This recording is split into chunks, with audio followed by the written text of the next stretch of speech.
Hello, welcome back to the continuing lecture in return on investment, ROI, and macroeconomy. So, in our last video, we took a look at the Fisher equation, which is basically a relationship between the nominal interest rate and real interest rate. And we concluded the last segment that actually inflation is playing a critical role, a crucial role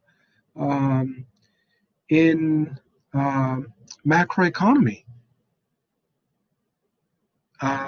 More specifically, right? More specifically, that the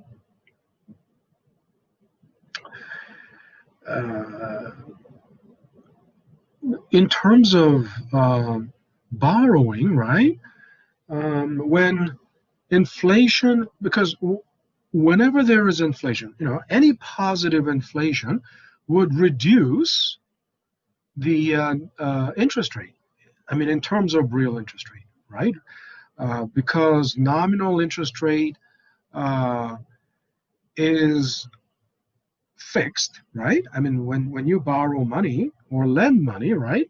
If the you lock into an interest rate such as 10%, which is nominal interest rate, and if there has been an inflation, like 10% inflation or 5% inflation, as long as the inflation is non-zero, positive and non-zero, right? It will reduce the interest that you get in real interest rate, right? And of course, that is a bad news for the lender, but it is a good news for the borrower. And I said this is a good news for the borrower, and it's not only a good news for the borrower, but as for the entire macroeconomy. This has a positive feedback effect. Why? Think about it. When interest rate gets lower, what's going to happen to borrowing? Is the borrowing going to increase or decrease? When interest goes down, interest rate goes down, of course, borrowing increases, right? It becomes easier to borrow. And I said, some people might ask, what's so good about increased borrowing? I mean, isn't borrowing a burden? Borrowing is a burden, but then without borrowing, how would you start your business, right? If you're going to start your business, where would you get the capital funding to start it from, right? And if your business is doing well, and this is the wonderful time to expand your business, where does the funding come from, right? There are only two sources. Either you have to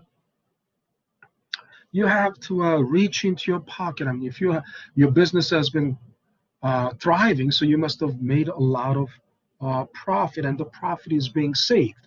So you have to dip into your savings, either that or borrow money. And if you borrow money and expand your business, and together with the expansion of your business, your revenue increases, profit increases, why won't you borrow? In other words, another name for borrowing is credit. Isn't that right? So as the credit market, when interest rates are high, borrowing goes down, which means when borrowing goes down, the economy is shrinking, right? Think about it. When interest rate is low, it's easier to borrow. So borrowing increases, or the credit increases. And when borrowing increases, that means your business is expanding.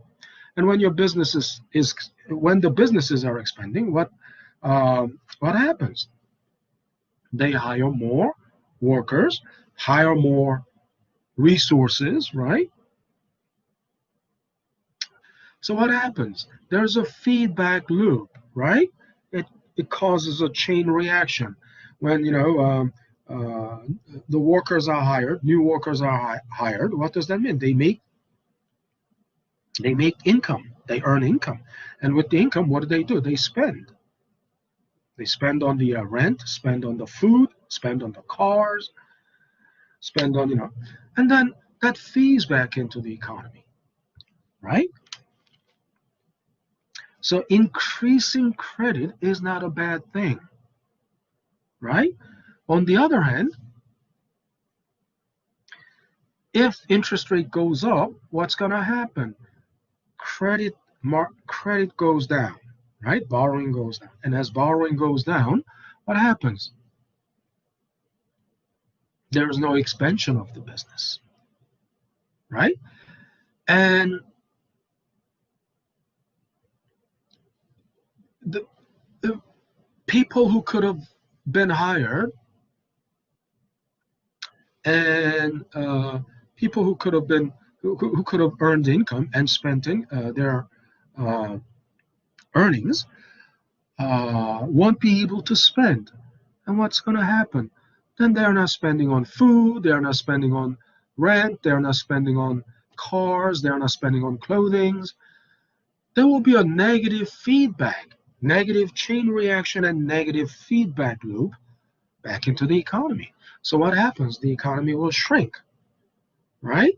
And when borrowing goes up, economy expands. You understand? So borrowing is not necessarily a bad thing, and um, uh, inflation is not necessarily a bad thing in that sense, right?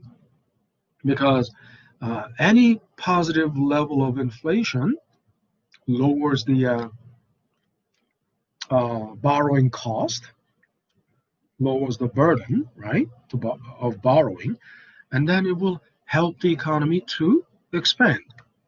So this is a paradox. You might think, oh, I thought inflation was a bad thing. I thought borrowing was a bad thing.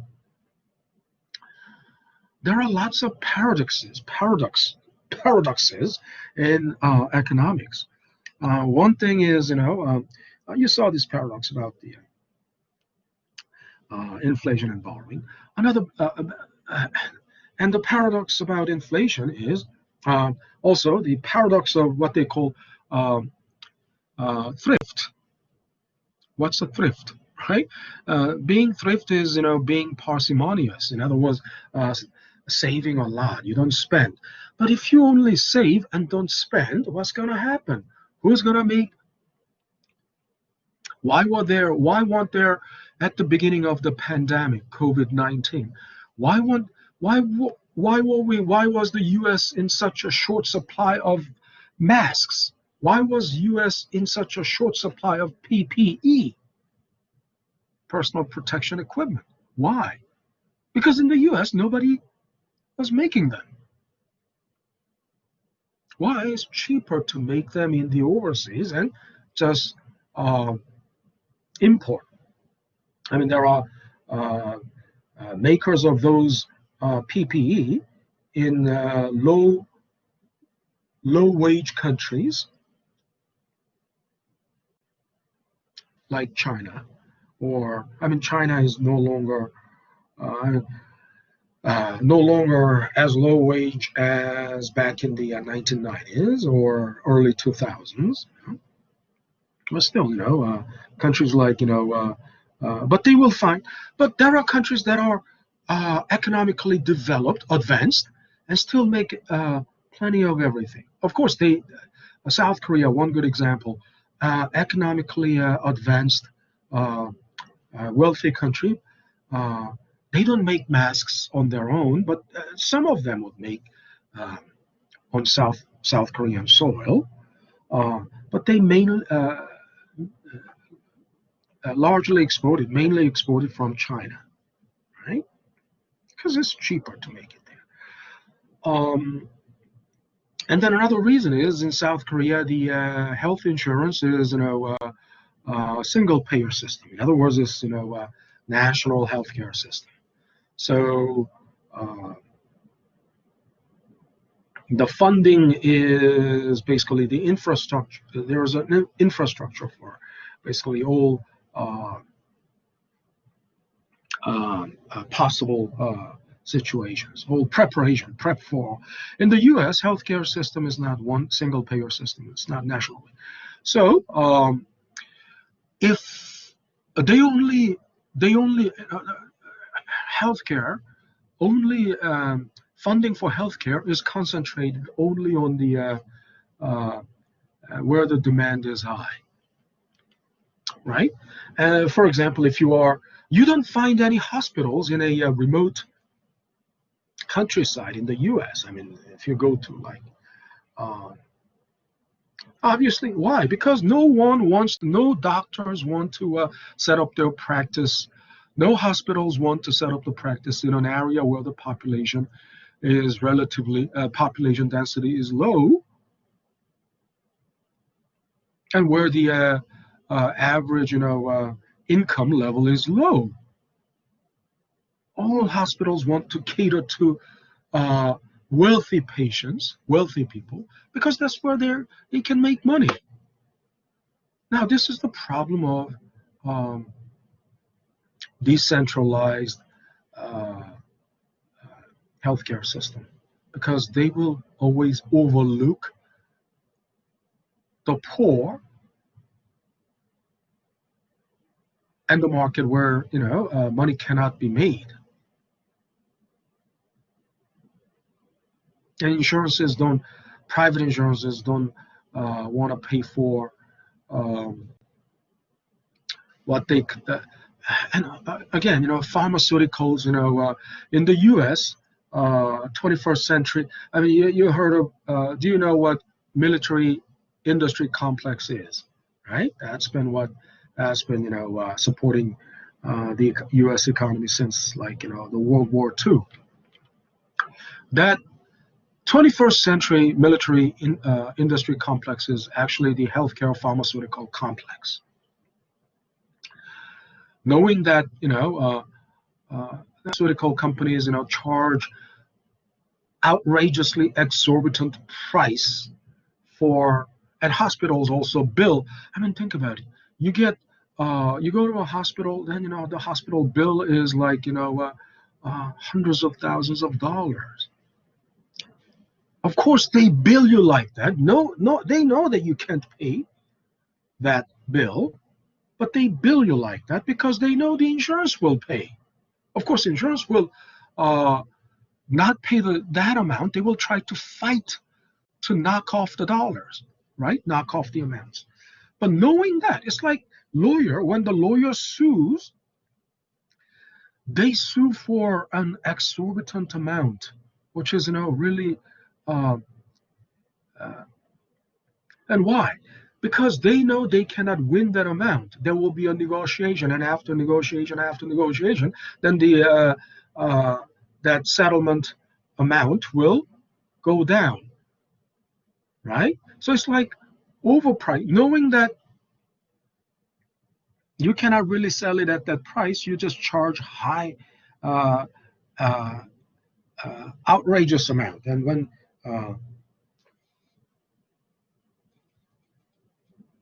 it's called price skimming, and some people may be able to. I mean, for example, let's say iPhone 10, they charge $10,000 for iPhone. Let's say $1,000 for iPhone 10.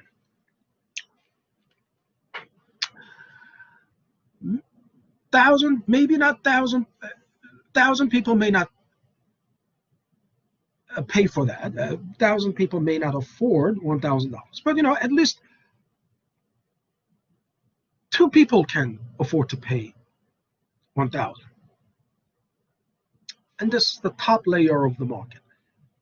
They sell it for 1,000, and once this top layer is gone, then they drop the price to 900, and there will be like five people who are willing to pay 900, and these people pay. This second layer is gone, then they drop the price to 800.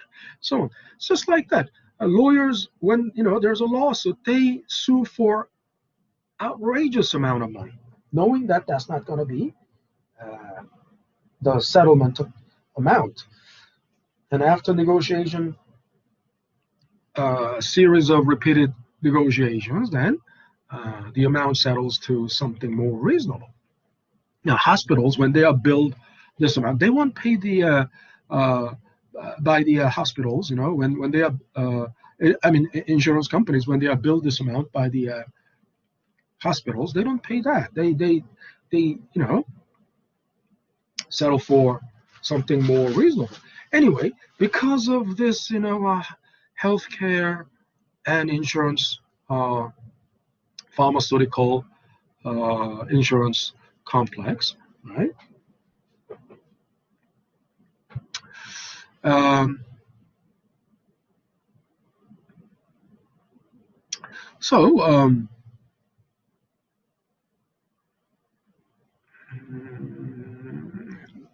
I lost track of so the question is, um,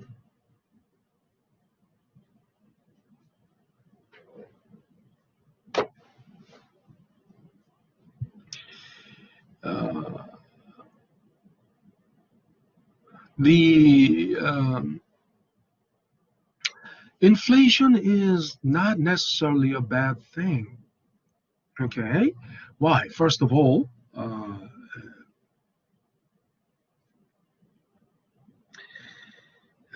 you have been we were talking about the paradox, right? You've been thinking that probably inflation is a bad thing, borrowing is a bad thing, right? And inflation is a bad thing. Now, first of all, I already explained why borrowing is not a bad thing, right? Second, what is inflation? Inflation is basically a sustained increase in price level. And why? What causes the sustained increase in price level? Think about it. Oh, there are a couple of reasons, but the um most of you would think, oh, it's because there's too much money supply in the economy. Yes, that's true. One thing is that if uh, there's too much money supply in the economy. Now think about it. Now I'm going to come back to this later. But, there isn't a finite uh, amount of goods in the economy, and there is, it's very simple to understand. Um, let's say, suppose this economy is output is, or the only output of this economy is apples. Okay, uh, we are doing a simple, very simplified thought experiment.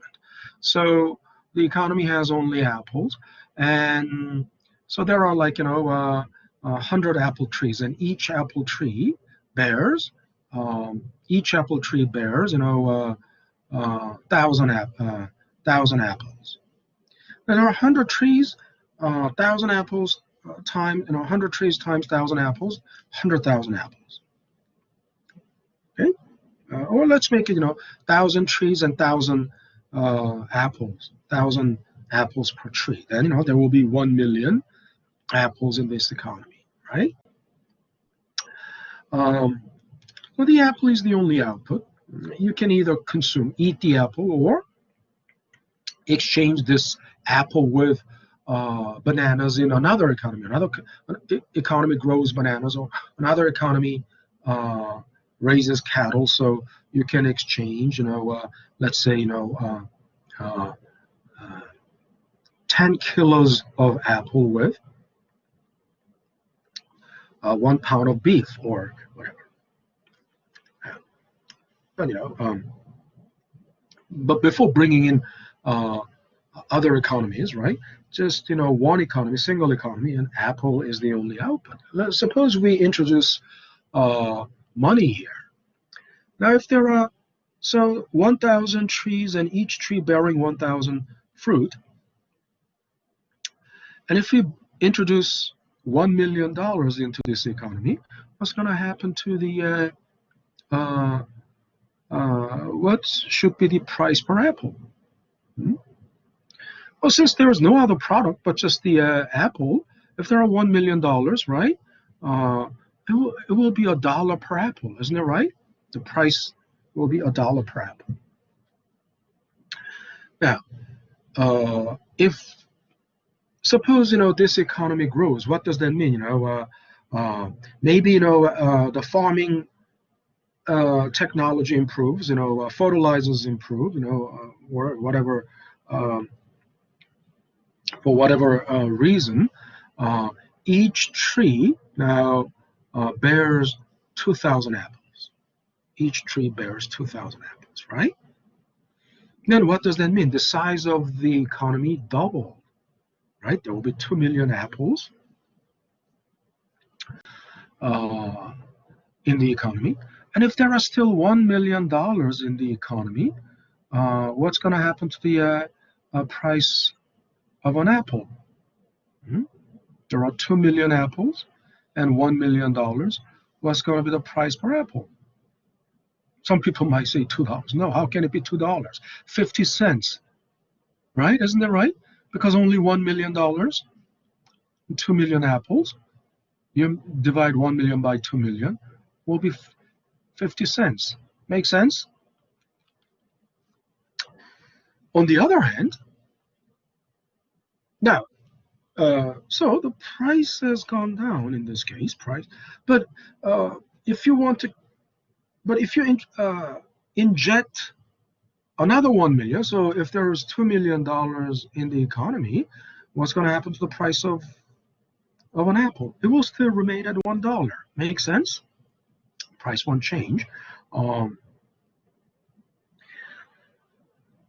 but on the other hand, suppose there was some there was a disaster, like weather or soil contamination or whatever. For whatever reason, the output has decreased. Okay, uh, so now there are only 500,000 apples, but still $1 million in the economy. What's going to happen to the price per apple? $2, right? Or there's still 1 million apples, but they made a mistake and injected another $1 million. So there are $2 million in the economy. What's going to happen to the price of an apple? $2. So in this case, price increased, but the output of the economy is still 1 million apples. In other words, in the previous scenario where the economy number of apples doubled, right? What does that mean? Uh, Output doubled. Output of the economy doubled. If the output of the economy doubled, then what does that mean? Everybody's economy is richer than before, right? More output means, there are if the apple is divided, uh, amongst everyone in the economy, everyone can enjoy twice as many apples as before, right? That's bigger economy means bigger wealth. I mean, the more goods to consume, right? Goes without saying, uh, that economy is more uh, abundant, right? Has more of everything. Uh,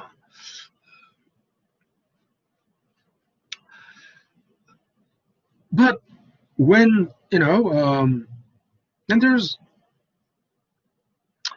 if the money supply matches the increase in the money supply matches the increase in the output, there's no reason for the price level to change, right?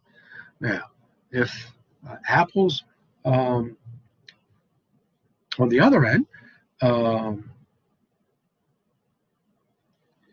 same number of apples, but more money, right? More money supply, the price level have to go up. But the economy is not better off, right?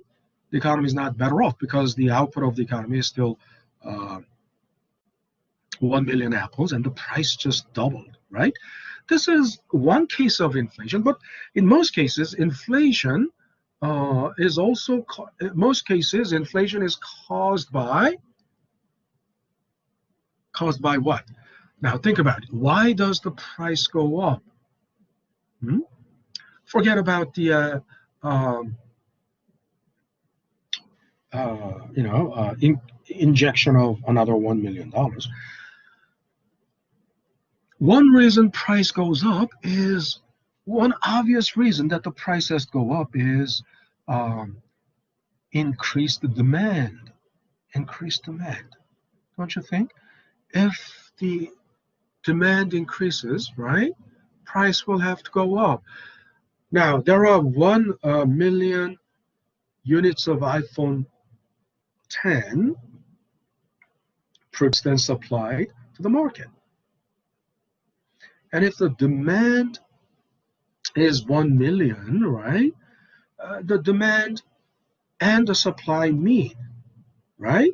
And then it will be in equilibrium. And let's say the price at that point is 1,000, right? I mean, that means exactly 1 million uh, people are willing to pay 1,000. I mean, if even if there can be potential demand for 2 million, but uh, the other 1 million people cannot afford to pay 1,000. So that's just hollow demand because they cannot pay, they cannot afford to pay. But so only 1 million people are willing to pay 1,000. So the price settled at that point. But suppose 2 million people are now willing to pay 1,000. What's going to happen to the price of iPhone 10? It will go up, right? In other words, more demand will push up the price. And when price level goes up because of stronger demand, that's inflation in most cases. And think about this type of inflation. Is that a good thing or bad thing? It's not a bad thing at all. Why? Strong demand means stronger economy, better. Everyone is better off. Think about it. Throughout the entire economy, uh, everyone is better off now, so they can afford to pay $1,000 for iPhone 10. Right? Makes sense. And why is everyone better off? I mean, how did it happen? Because the economy expanded, because the economy grew, right? Now there are more output, right? Uh, more, 2 million apples. I mean, it's, uh, it's not uh, uh, it's not that simple, but let's say if there's more output, they can sell, uh, and they sell this output, and that's their income. And if the economy's output doubles, right, that means the economy grew 100%. If the economy's output doubled, then it means everybody's income doubled, because if you sell that output, right, then so if your income doubled, then your purchasing power also doubled. So now you can afford to pay $1,000 for the iPhone 10, right? But then this basically uh, is basically how inflation is caused, right? What causes the inflation? Strong demand pushes up the price. And strong demand is not a bad thing, because strong demand is a sign that the economy is thriving, right? So inflation is not necessarily a bad thing. But of course, uh, ex- uh, excessive inflation. I mean, so what is a bad inflation then? We're going to talk about that in the next video. But right now, keep in mind that the moderate inflation, What is a moderate inflation? Uh, by the Federal Reserve, right? By the Federal Reserve, the moderate inflation is um, uh, the benchmark for moderate inflation is about 2%, right? So obviously, then 10% inflation, 5% inflation is already, uh, too high. 10% inflation is crazy, right? Uh, but moderate inflation is a sign of vibrant economy. Because think about it, strong demand is a sign that the economy is kicking, right? Economy is alive and kicking and well. Uh, if demand is very weak, what does that mean? Or if the demand is very weak, that means the economy is uh, dying, right? If nobody can afford to buy anything, what can you tell about such an economy? Nobody's making any income. Nobody's, making any output. If you have any output, you can turn it into purchasing power. In other words, you can um, sell it and turn it into uh, currency. And then, so negative inflation is really the sign that the economy is shrinking. Zero inflation is not a good thing either.